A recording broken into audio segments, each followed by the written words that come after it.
The air was thick with ash, and the scent of scorched earth clung to everything. My home, my land, had once stretched like a green sea under the sun, each row of crops a testament to the years my family had worked this soil. But now, it was a ghost of what it had been, the fields marred with craters and burnt husks, and the only sounds were the low, unsettling groans of broken timber and rusted metal. Every step I took felt like a battle against the memories, against the life we'd once known. The first night after the bombings, we huddled in what remained of the root cellar, my children and I, surrounded by the rubble of the farmhouse above us. I'd covered the entrance with a heavy board, layering it with dry grass to disguise the hiding spot. It wouldn't take much for someone to find us if they looked hard enough, but it was all we had. I could feel the weight of it pressing down on me, the sense that we were one wrong move away from being caught, from losing the last thread of security I could offer them. Ella, my eldest, sat beside me in the dim light, her face smudged with dirt, her eyes wide but unafraid. She was only 15, but the war had carved lines into her expression, a quiet determination that mirrored my own. Her younger brother, Tobias, was just 10, but he too had learned to keep silent, to move carefully, his gaze flickering between the shadows, alert to any threat. "Ma, will we ever go back?" Tobias whispered, his voice barely audible, as if afraid to disturb the silence. I hesitated, the question a weight I hadn't yet allowed myself to carry. I wanted to tell him yes, that we'd rebuild, that we'd plant the seeds again and watch them grow. But all I had were the ruins around us, a field turned graveyard. And yet, as I looked at his face, I knew I couldn't give him anything less than hope. "We will," I said, my voice steady, though the words felt fragile. "This land belongs to us, and one day we'll see it alive again." Ella nodded, her gaze fixed on me, as if willing herself to believe it. I placed a hand on her shoulder, feeling the strength in her, the resilience that came from generations of farmers who'd endured droughts, storms, even wars. Our roots ran deep here, and as long as we were alive, as long as we kept going, no force would uproot us. The days settled into a pattern of quiet survival. By dawn, I'd slip out to check the fields, scanning the ground for any trace of remaining crops that hadn't been destroyed or taken by the soldiers. I salvaged what I could: potatoes, a few carrots, stalks of wheat that had miraculously survived the fires. Every morsel mattered. Ella would wait by the entrance, keeping watch, her gaze sharp, her ears attuned to any sound that might signal danger. Tobias helped gather water from the stream that trickled along the edge of our land, his small frame darting through the underbrush like a shadow. We ate sparingly, rationing every bite, knowing that each meal could be our last for days. Hunger gnawed at me constantly, but the children needed the food more than I did. I watched them closely, every day noting the pallor of their skin, the thinning of their faces, and pushed down my fear, willing myself to stay strong. On the fourth day, I heard voices, a patrol passing close to the house. The men spoke in low tones, their boots crunching over gravel as they surveyed the land. I tensed, pressing myself against the cellar wall, my hand tightening around the old hunting knife I kept close. Ella and Tobias stayed frozen, their breathing shallow, their eyes wide as they watched the shadows move across the cracks in the boards above us. One of the soldiers lingered near the ruins, his voice loud enough to carry down to us. "This place has nothing left, just a waste of time." "Still," another replied, his tone hard, "they say some of the locals are hiding, scavenging what they can. Orders are to search and clear." My heart pounded as they moved closer, the faint shuffle of their footsteps echoing through the broken walls. I held my breath, waiting, praying they wouldn't look too closely. They paced around the yard for what felt like an eternity, the sound of their voices a threat I couldn't control. And then, finally, they moved on, their voices fading into the distance. When I was sure they'd gone, I exhaled, my chest tight with relief. I turned to Ella and Tobias, their faces pale but resolute, and gave them a nod, my hand trembling as I reached out to steady myself against the wall. "That's why we stay hidden," I whispered, my voice barely more than a breath. "They may have destroyed the house, but the land, they can't take the land." Over the next few days, I noticed other figures moving through the countryside. Other families, people who'd once been our neighbors, now reduced to shadows, gathering what they could, slipping in and out of the forest. They were survivors like us, clinging to the land that had once sustained them. And slowly, the realization settled over me that we weren't alone, that even in the ruins, even in the midst of destruction, people were still here, holding on, determined to keep a piece of themselves alive.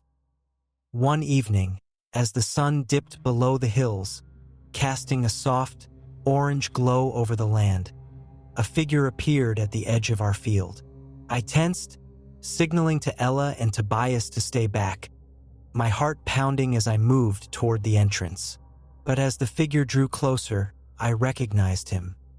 An old friend, a farmer named Joseph, his face worn and lined, his clothes ragged but his posture unbroken. I stepped out cautiously, meeting him halfway, the silent understanding passing between us as we took in each other's appearance. Joseph's face softened, a faint smile crossing his lips. "You're still here," he murmured, a quiet respect in his voice. I nodded, my gaze hard. "I won't leave this land, not while I'm still breathing." He looked around, his eyes scanning the ruins, the burned fields, the scars that marked what had once been our homes. "You're not the only one," he said quietly. "People are holding on. They're afraid, but they don't want to leave. And they don't want to lose this." He gestured to the earth beneath us, his words echoing the same resolve that had kept me here, the same determination that bound me to this place. I could see it in his eyes, the fierce, unyielding pride that came from generations of work, from a connection to the land that went deeper than words. "What do we do then?" I asked, the question hanging in the air, my voice filled with both hope and desperation. "How do we protect it?" He met my gaze, a glint of determination in his eyes. "We stand together," he said simply. "The land has always provided for us, and now we provide for each other. We keep it alive, even if all we have is scraps. We fight with what we can, however we can." His words settled over me like a promise, a reminder that even in the face of destruction, we had a duty to ourselves, to each other, to the generations who had come before us. And as I looked out over the ruins, the broken fields, I felt the weight of that duty press down on me, filling me with a strength I hadn't known I possessed. That night, I told Ella and Tobias everything. I told them of our history, of the land, of the people who had worked this soil long before us, their stories woven into every blade of grass, every root. I told them that we would stay, that we would fight, not with weapons, but with resilience, with the quiet, unbreakable spirit that had sustained us for generations. "We are the roots," I said softly, my voice filled with a fierce pride. "And as long as we are here, this land lives on." Ella nodded, her face set, her eyes bright with understanding. Tobias looked up at me, his gaze filled with the same determination, the same resolve that had carried us this far. In the days that followed, people began to emerge, coming together in the ruins, gathering whatever they could salvage, each family offering what little they had. And in that small community, in the quiet acts of resistance, we found hope, a reminder that even in the darkest times, we were bound by something greater than fear. And as I watched them work, as I saw the land coming to life once more, I knew that no matter what came, no matter how many forces tried to uproot us, we would remain. For our roots ran deep, and in that soil we found our strength. The days turned into a rhythm of survival, the ruin around us becoming less a reminder of loss and more a testament to resilience. Each morning, I woke before dawn, slipping out into the gray light to check on the makeshift plots we'd managed to carve out in the damaged soil. The air was cool, and there was a strange peace in the quiet before the world fully awoke.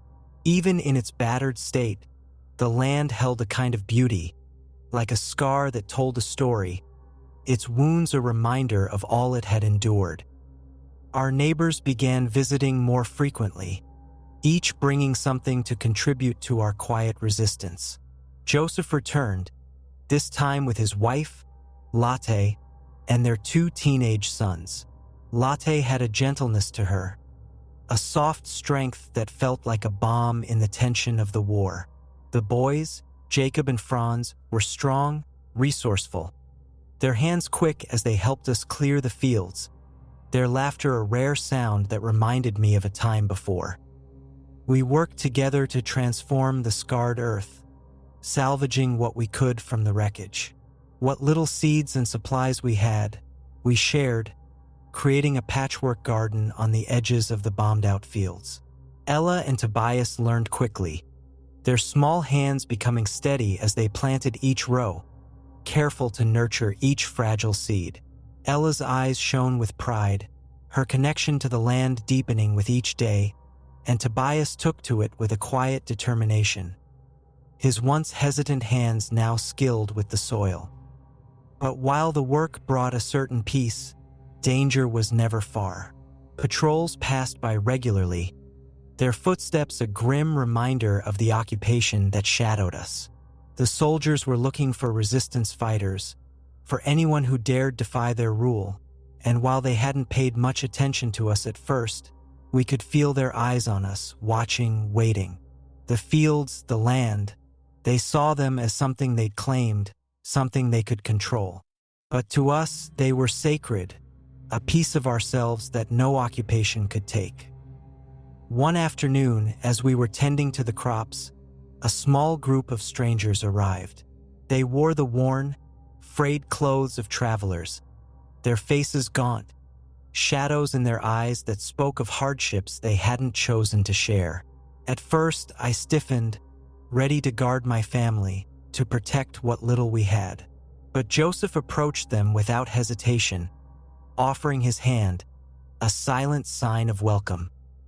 "We've heard of you," one of the men said quietly, his voice rough but grateful. "People speak of this place, of a farmer and her family who've stayed, who refused to leave. They say there's strength here."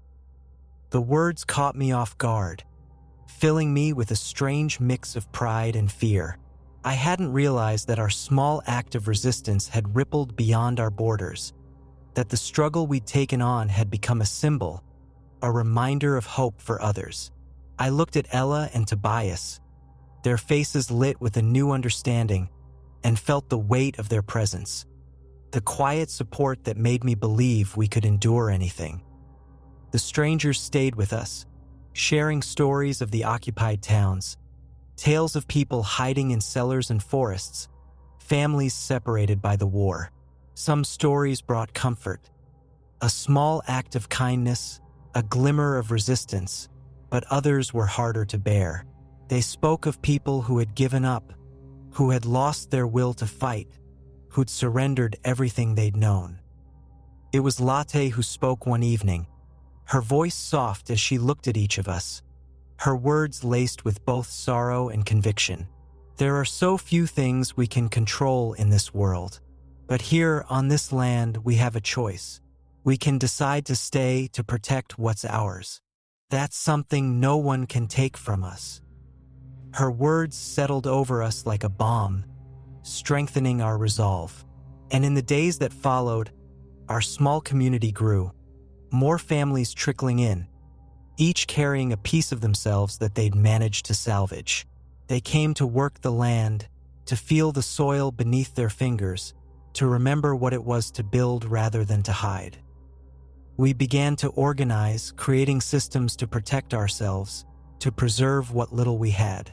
We took turns keeping watch, positioning ourselves along the edges of the fields, hidden among the trees and tall grasses, alert for any sign of soldiers.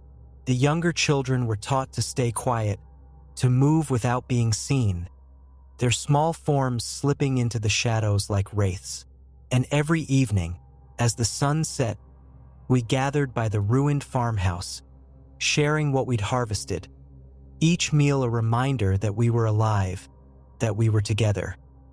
One evening, Joseph approached me, his face somber, his voice a low murmur. "They've begun rounding up anyone suspected of defiance," he said, his gaze steady. "It won't be long before they come here." The weight of his words pressed down on me, but I refused to let fear take hold. "Then we make this land a place they won't want to touch," I replied, my voice hard. "We stay hidden, stay vigilant. If they come, we'll be ready." And so we prepared, teaching the children how to use the land to their advantage. Ella and Tobias learned how to hide in plain sight, to navigate the field's scars and shadows, their movements quick and precise. Joseph and his sons fashioned makeshift traps, simple but effective, meant to delay any intruder who dared step foot on our land. Every small act felt like a declaration, a quiet rebellion against the forces that sought to strip us of everything we held dear. As the days passed, a strange peace settled over me, a sense of purpose that I hadn't felt in months. This land, this life we were building, it was more than survival. It was a reminder of who we were, of the roots that anchored us, binding us to the soil. And though the fear was ever present, lurking at the edges, it was outweighed by something stronger, the unbreakable will to endure. One night, as the stars hung low over the fields, casting a silver glow over the ruins, I gathered the families together, my voice steady as I spoke to them, each word laced with a conviction that ran deeper than any fear. "We may not have much," I said, my gaze sweeping over their faces, over the children, the elders, the weary but determined survivors who had chosen to stay. "But we have each other, and we have this land. It is more than soil and roots. It is our history, our blood, the stories of those who came before us. And as long as we breathe, as long as we fight, this land will remain ours." They nodded, their faces lit with the same fierce resolve that had carried us through each day, each challenge. And in that moment, I felt the weight of their strength, the quiet, unbreakable bond that bound us together, a force that no army, no occupation could ever shatter. We were iron roots, buried deep, unyielding, and as long as we stood together, we would protect this land, this life, this legacy that no enemy could ever truly claim. We awoke to the faint rumble of trucks moving through the valley, the low roar of engines breaking the dawn's quiet. From the cellar entrance, I could see the telltale clouds of dust, soldiers patrolling the roads as they neared our land. We'd known they would come eventually, but seeing them so close made it feel as though the ground itself was trembling beneath us. The patrols were searching for any trace of resistance. The soldiers moved in tight formations, sweeping the fields and pathways, rifles slung over their shoulders as they combed through the remnants of homesteads and fields. I crouched down, motioning for Ella and Tobias to stay hidden, my heart pounding as the soldiers' voices drifted closer. We waited, our breaths shallow, each sound amplified in the silence. The other families had hidden just as we had, sheltering in the shadows, holding their children close. I glanced over at Ella, who watched the soldiers through a crack in the boards, her jaw set with determination. Tobias sat close to her, his small hand gripping hers, his expression mirroring the fierce focus that I knew she'd inherited from me. Just then, I heard Joseph's familiar whisper at the cellar entrance. "They're checking all the ruins up the valley," he murmured, his face tight with worry. "But if we stay hidden, they'll move on soon enough." I nodded, motioning for him to stay low. "Let's hope they don't think to look too closely," I replied, my voice barely audible. "One wrong move, and they'll find us all." The soldiers' footsteps crunched over the debris as they moved through the field above us, pausing near the rubble of the farmhouse. Every instinct in me screamed to stay silent, to keep hidden, but my grip tightened on the hunting knife at my side. I knew it would be nothing against their rifles, but in that moment, I was ready to defend this place, to defend my children, no matter the cost. Finally, after what felt like an eternity, the footsteps receded, the voices fading into the distance as the patrol moved on. I waited, counting the seconds, willing myself to stay calm until we were certain they'd gone. Only when the last echo of their voices had disappeared did I exhale, my shoulders sagging with relief. Joseph gave me a nod, his face set with determination. "We were lucky today, but they'll come again," he said, his voice heavy with the reality we all understood. "We need to be ready." In the days that followed, we worked quietly and swiftly, each family doing their part to strengthen our defenses. Joseph and his sons set up lookouts, creating signals that could be passed from one end of the field to the other. We began to stockpile provisions, burying them in hidden caches across the land, making sure that no single discovery could rob us of everything. Ella and Tobias helped where they could, their eyes bright with purpose. I taught them how to read the signs of the land, how to move quietly, to blend into the shadows. Ella, with her sharp instincts and steady hands, learned quickly, her gaze steady as she absorbed every word. Tobias, though younger, was just as focused, his small frame slipping in and out of the fields with a natural ease. One afternoon, as we were reinforcing a trap Joseph had set along the edge of the field, a new face appeared at the edge of our land. A woman, her clothes tattered, her face streaked with soot. She looked like she'd traveled for days, her eyes sunken, her expression wary as she glanced around, taking in the remnants of the farmhouse and the people working in the fields. I approached her slowly, my hand resting on my knife, though I could see she was more exhausted than dangerous. "Can we help you?" I asked, my tone cautious but open. The woman gave a faint, weary nod. "I heard that there were people here," she said, her voice rough, hoarse with exhaustion.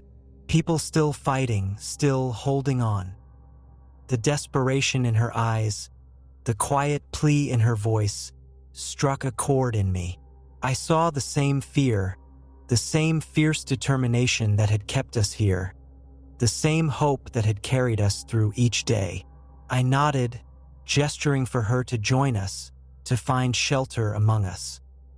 She introduced herself as Marta and spoke of her village, which had been ravaged by soldiers, her home turned to rubble.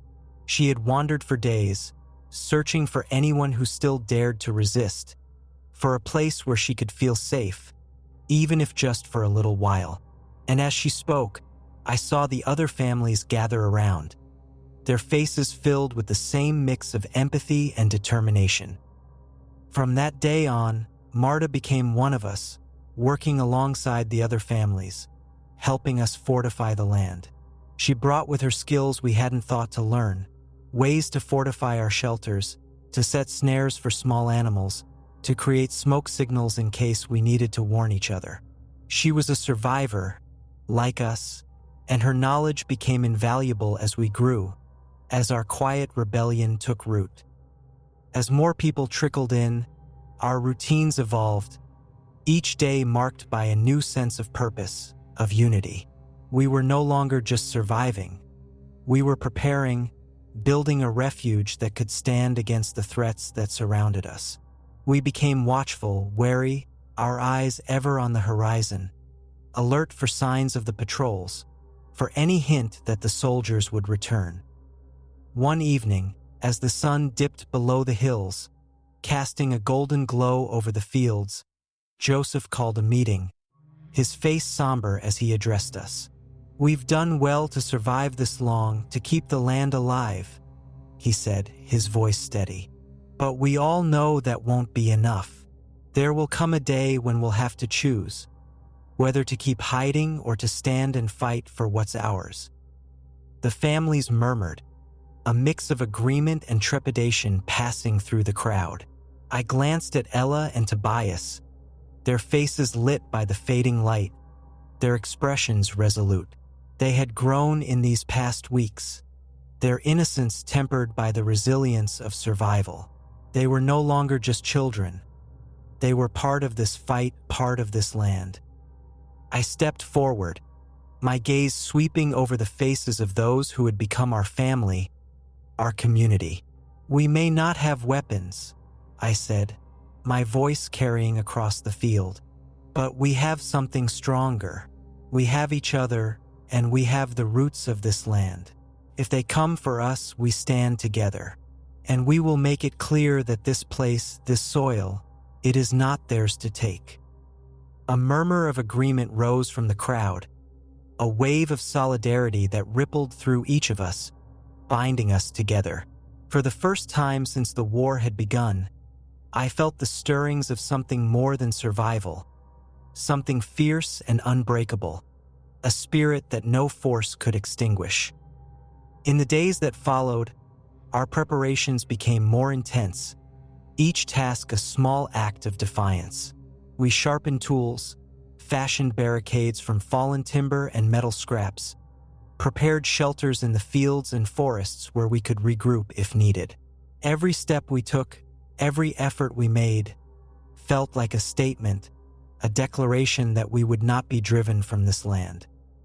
And as I looked out over the fields, at the people who had come to fight beside us, I felt a fierce pride, a quiet, unbreakable resolve. We were more than survivors. We were guardians, defenders of a legacy that ran deeper than any war, than any occupation. We were iron roots, anchored to the soil, and no matter what came, we would endure. Because this land was ours, and no force on earth could tear us from it. The morning sun barely broke through the low, gray clouds when we heard them again, the distant rumble of engines, the heavy crunch of boots on gravel. A patrol was moving through the valley, and this time they were closer. I gathered the families, motioning for everyone to take their places. The children were herded into hiding spots in the old root cellar, and the others quickly fell back, slipping into the shadows, each of us settling into the silence, waiting. Ella and Tobias stayed beside me, their faces drawn but focused. They had become adept at this routine, their movements practiced, their breathing steady as they held their positions. I glanced at them, feeling a mixture of pride and sorrow. My children, forced into the roles of quiet warriors, their innocence sacrificed to the harshness of survival. And yet, they had never complained, never questioned why we stayed. They had learned, as we all had, that this was more than just a struggle for survival. This was a battle for our very identity. From my vantage point, I watched as the soldiers drew closer, their faces obscured by helmets, their eyes scanning the ruins and fields with a calculated precision. One of them paused near the edge of our field, his gaze fixed on the furrows of newly turned earth where we'd been planting seeds just days before. He signaled to the others, his voice muffled but sharp. "They're growing something here," he said, his words tinged with a mix of surprise and suspicion. These people, they haven't left. Another soldier stepped forward, his face hard. This land was supposed to be cleared, he muttered, his tone cold. If they're hiding here, we have orders to remove them. The words struck me like a blow, the final confirmation that they intended to take everything, to strip us of the very soil we stood on. My grip tightened around the rough handle of a pitchfork I'd taken as a last line of defense. The tool felt small, insignificant, but it was ours just like this land, and that alone made it enough. Just as the soldiers began to spread out, Joseph's voice called softly from the shadows, a faint whistle that passed through the fields like a breeze, the signal we had all come to recognize. In a heartbeat, our makeshift defenses came to life. One by one, the families emerged from their hiding places, each person armed with tools, with sharpened stakes, with anything they could use to defend what was theirs. The soldiers froze, taken off guard by the sight of us. Of farmers, families, people who had refused to leave, who now stood before them, ready to protect our land. The leader of the patrol took a step forward, his eyes narrowing as he looked at us. "This land is occupied," he said, his voice filled with disdain. "You have no right to be here." I met his gaze, my voice steady and unyielding. "This land is ours. It was ours long before any soldier set foot on it, and it will be ours long after you're gone." He sneered, lifting his rifle slightly, his grip tightening. "You think you can stop us? With pitchforks and shovels?" Joseph stepped up beside me, his voice calm but firm. "We may not have weapons like yours, but we have something stronger." He looked around at the people who stood with us, each one rooted in the earth they called home. "We have our roots. We have each other." A tense silence hung between us, the air thick with anticipation, with the unspoken knowledge that violence could erupt at any moment. But none of us backed down. The soldiers shifted uncomfortably, their eyes flicking over the faces of men and women who refused to yield, who stood with a quiet, unbreakable resolve that no threat could shatter. Finally, the leader of the patrol lowered his rifle, a look of disgust crossing his face. "You'll regret this," he muttered, signaling for his men to fall back. "When reinforcements come, you won't be so bold." We watched as they retreated, their footsteps fading into the distance, leaving behind only the echo of their threats. Only when they were gone did we allow ourselves to exhale, the tension draining from our shoulders as we gathered in the clearing, the weight of our stand settling over us. Latte approached me, her face filled with quiet pride, her hand resting on her heart.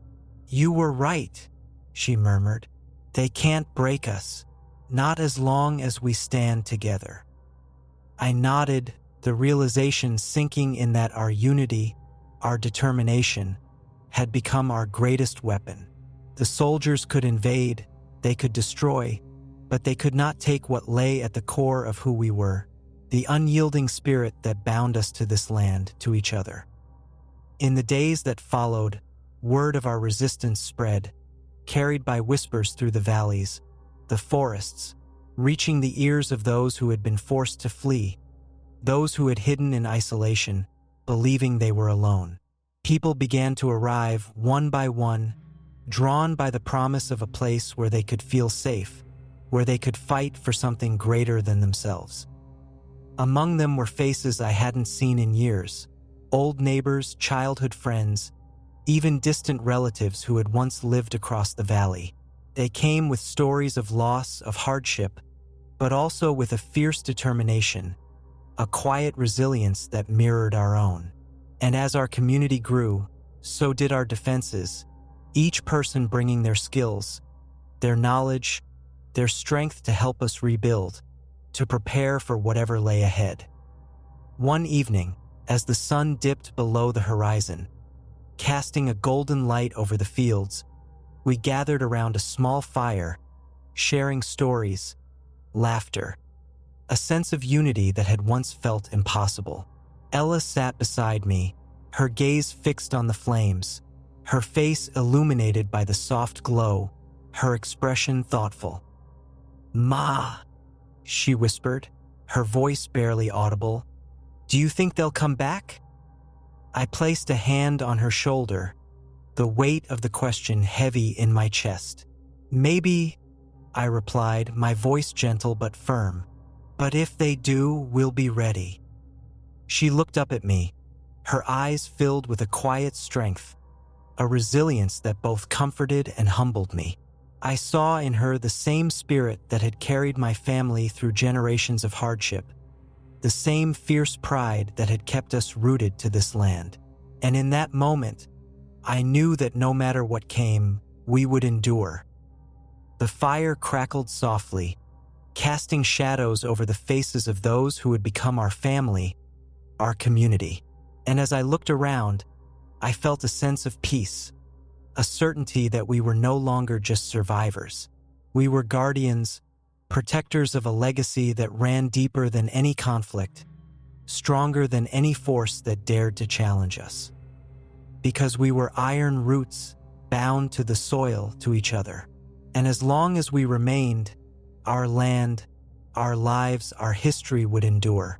The night after the patrol left, a restless calm settled over our camp.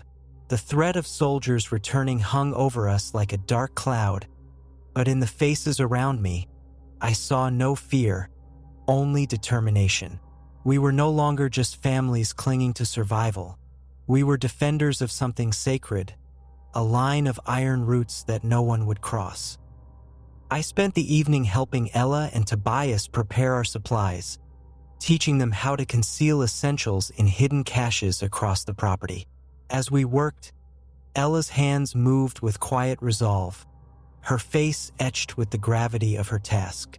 Tobias stayed close, his gaze flicking toward the shadows, always alert. For such young souls, they had taken on the weight of this life with a strength beyond their years. And though it broke my heart to see their childhood eroded, I couldn't deny the pride I felt watching them grow into protectors of our land. As the night deepened, I joined Joseph and a few others at the edge of the fields, where we took turns keeping watch. The sky stretched vast and dark above us, stars glimmering against the black, casting a faint glow over the land. Silence settled around us, broken only by the occasional call of an owl or the rustle of leaves in the wind. We sat there in stillness, each of us alone with our thoughts, with the memories of what we'd lost and what we still stood to protect. Just before dawn, as the sky began to lighten, I spotted movement along the eastern treeline. I straightened, signaling to the others, my pulse quickening as a figure emerged from the shadows. But as they drew closer, I recognized the familiar shape of Marta, her pace quick, her expression tense. She'd gone to the nearby village to trade a few of our meager supplies, and her return this early meant only one thing: something had gone wrong. She reached us, her face flushed, breath coming in short gasps. "They're coming back," she said, her voice low and urgent. "And they're bringing more." Joseph cursed softly, the reality of her words settling over us like a cold fog. We'd all known the soldiers might return, but hearing it confirmed, knowing they were coming in greater numbers, was like a punch to the gut. "How long?" I asked, keeping my voice steady despite the fear clawing at my chest. Marta shook her head. "A day, maybe two. I heard one of the villagers say they're calling it a cleansing mission. They mean to root out anyone left here, to make an example." I took a deep breath, forcing myself to think, to push down the fear and focus on what needed to be done. "Then we have no choice," I said, looking at Joseph, at Marta, at the others who'd gathered around. "If we stay here out in the open, we're defenseless. But if we use the land, if we dig in, we might stand a chance." Joseph nodded, his face set with determination. "We know these fields better than they ever will. We can make this land our weapon." We worked through the night and into the following day, each family taking on a task, each person driven by the understanding that our very lives hung in the balance. We dug trenches along the field's edges, concealed among the tall grasses and bushes. The children and the elders gathered supplies, water, and what little food we had, hiding them in the root cellar and in hollowed-out stumps across the property. Ella and Tobias moved with purpose, their eyes sharp, their hands steady as they helped reinforce the barricades we'd fashioned from old timbers and rusted metal. I watched them, my heart swelling with pride and sadness, knowing that this fight had forged them into something fierce and unbreakable. As evening approached, I gathered everyone by the remnants of the farmhouse, my voice strong but filled with the weight of our situation. "Tomorrow, they'll come to take this land, to drive us away. But we will not go. We have built our lives here, buried our roots deep in the soil, and we will not let them uproot us without a fight." The families stood together, shoulders squared, faces filled with grim resolve. They were farmers, laborers, people who'd lived simple lives, but in that moment, they were warriors, bound by something stronger than fear. The land was our past, our future, our legacy, and as long as we stood on it, we would fight for it. As night fell, we took our positions, each of us ready, each of us watching the horizon, waiting for the first signs of the soldiers' approach. I stayed with Ella and Tobias, my hands gripping the rough wood of the pitchfork I'd carried through every battle we'd faced, a reminder that I, too, was rooted here, just as they were. Dawn broke slowly, a faint light stretching across the fields, casting a golden glow over the land. And then, just as we'd expected, we heard them, the rumble of trucks, the distant thud of boots marching in rhythm. They moved in formation, a line of soldiers sweeping the field's edge, their rifles raised, their eyes scanning the land with cold precision. But this time we were ready. As the soldiers crossed the first row of hidden traps, Joseph gave the signal, and we sprang into action. Families emerged from the trenches, moving swiftly through the tall grass, their makeshift weapons raised, their faces set with determination. The soldiers faltered, momentarily stunned by the sight of us. Simple farmers, people they'd thought would cower and flee, now standing before them defiant. A battle erupted, fierce and chaotic, the air filled with the sounds of shouts and scuffling, of metal clanging against wood. We fought with everything we had, using the land to our advantage, weaving through the fields, slipping through the trenches, each of us driven by the same unbreakable resolve. In the chaos, I saw Ella holding her ground, her face set with fierce determination as she defended Tobias. Her movements quick, agile, her eyes filled with a fire that mirrored my own. I called out to her, my voice strong, filled with the pride that surged through me as I watched her fight, her spirit unyielding. The soldiers pushed forward, relentless, but we held them back, our unity, our connection to the land, giving us a strength they could never understand. And as the sun rose higher, casting its light over the field, it became clear that we had done what we'd set out to do. By the time the last of the soldiers retreated, bruised and bloodied, our land lay quiet once more. We gathered in the clearing, exhausted but victorious, each of us feeling the weight of what we'd achieved, the silent, powerful knowledge that we had protected our home. Joseph approached me, his face worn but triumphant. "We did it," he murmured, a faint smile crossing his face. "They'll think twice before coming back." I nodded, the relief and pride filling my chest like a wave. We had fought, not with the tools of war, but with the resilience of the land, with the strength of our roots, with the fierce, unbreakable bond that bound us to this place. As I looked at Ella and Tobias, their faces etched with the scars of battle, but their eyes shining with a new sense of purpose, I felt a quiet certainty settle over me. We had defended our home, our legacy, and no matter what lay ahead, I knew that we would continue to protect this land, to keep its roots strong, to hold on to the legacy of those who had come before us. We were iron roots, and as long as we stood together, we would endure.